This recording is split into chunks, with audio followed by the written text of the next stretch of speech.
warahmatullahi wabarakatuh. Hari ini saya akan membentangkan satu projek yang bernama Easy Clean. Bahan-bahannya ialah botol kosong,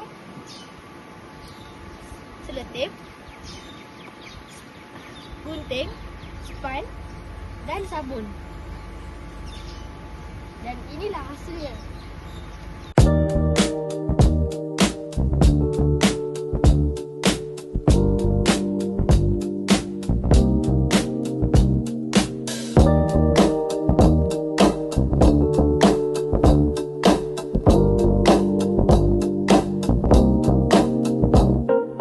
Menunjukkan projek inovasi yang bernama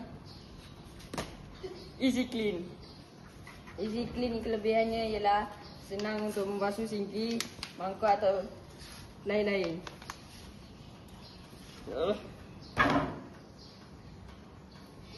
Kita akan memasukkan sabun dahulu.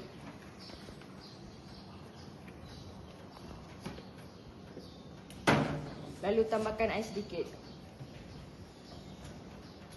Kita tutup. Tutup kencang. Kita picit. Basuh, kita basuh. Kelebihannya yang lain juga ialah terhindar daripada serangga. Kita akan menutupkan sabun ini dengan tempat tutup dia.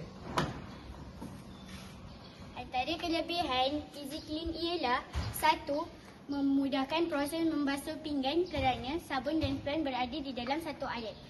Dua, menjimatkan masa dan tenaga semasa mencuci pinggan. Tiga, mengawal penggunaan sabun supaya tidak berlebihan. Empat, menggalakkan amalan kita semula kerana bahan yang digunakan ialah botol terpakai. Lima, kos pembuatannya rendah kerana bahan yang digunakan mudah diperolehi. Namun begitu, Easy Clean mempunyai beberapa kekurangan, antaranya satu,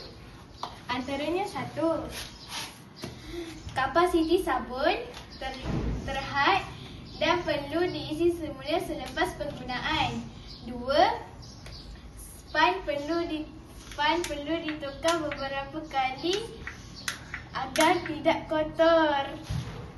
Kesimpulannya, inovasi ini juga dapat menyokong usaha menjaga alam sekitar. Kami berharap inovasi ini dapat membantu, memudahkan dan menggalakkan penggunaan bahan kita semula.